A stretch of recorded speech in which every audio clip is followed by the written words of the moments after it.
So this is my other project. This is my girlfriend's Jeep. uh, I mentioned before I was gonna do this next, and last night I spent way too much time, but that's because it was like 9 o'clock at night to 2 in the morning, because I didn't want to use my impact stuff and wake the neighbors up. So I was ratcheting it and wrenching it all night just to get the rear done.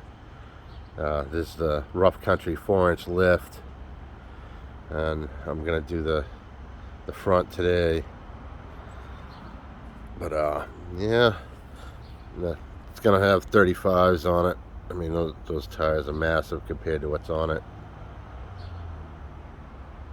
So hopefully I'll get it done before it's dark, and I could do another video and 4-inch lift with the factory tires on it.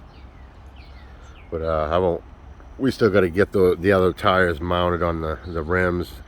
I bought one of those cheap tire machines from Harbor Freight, and it kind of scratched up that aluminum rim brand new. So I was like, well, we'll just use this one as a spare, and I guess we'll have to pay to get the other ones done.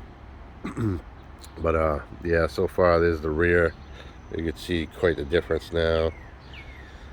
Unfortunately, the front's going to be a lot harder, because the springs are like 6 inches longer than the rears, and yet they're smaller in the front factory. So I'm gonna have to lift this thing way up somehow, or compress the springs or something. But I just want to give you a quick view.